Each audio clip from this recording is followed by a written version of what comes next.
So, hyperthyroidism question. Ano name ng endo mo sa maklang, madam? Saka paano magpasked? So, mga mari ko, hindi ko na po sasabihin yung name ng doktor ko. So, mas maganda, kayo na lang din yung makaalam. Kasi, syempre, pangalan po ng doktor yon.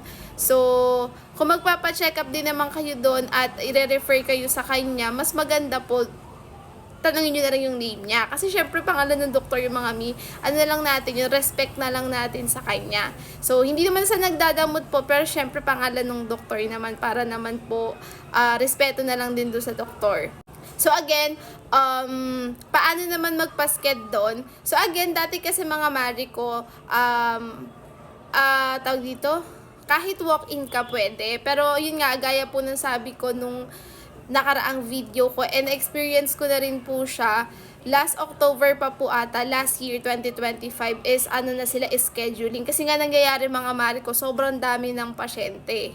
Tapos paano nga ba yung scheduling system doon? Kailangan nyo lang pong pumunta and hanapin nyo lang po yung parang triage nurse doon. Tapos, magpapaschedule kayo. Sabihin nyo dun sa guard, pag hindi nyo nakita yung triage nurse doon, is magpapaschedule kayo for endo. Tapos, sasabihin naman kung kailan kayo pupunta. Kasi may dalawang schedule po yun. Monday and Wednesday kami. So, not sure lang po kung whole day sila. Kasi madalas po is natatapos ako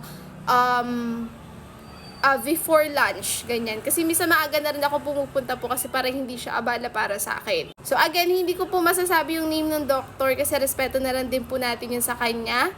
And again, sa pagpapaschedule po is gano'n na yung sistema. So kung tatanungin nyo po ba ako kung walk-in or magpasked na lang kayo mga mari ko kasi, di ba sinabi ko naman po sa mga nakaraang video ko na merong mga times na kapag hindi pumunta yung nakaschedule, pwede yung naka-walk-in. Paano kapag pumunta yung nakaschedule? So, sayang lang yung pila nyo. So, mas maganda magpa-schedule na lang po kayo para less hassle, less pagod din sa inyo. Syempre, tsaka mas madali pag pagka nakaschedule kayo. Kasi pupunta na lang kayo nung araw na tawag ito, hinihingal ako. Pupunta na lang kayo sa araw na binigay sa inyo, and mas madali yun. Kumbaga, sure na check up kayo, not like nag-walk-in kayo, hindi nyo alam kung matatawag ba kayo or hindi. So, maganda yung sistema na scheduling na. So, ayun po, sana nasagot ko yung tanong kasi hinihingal na ako.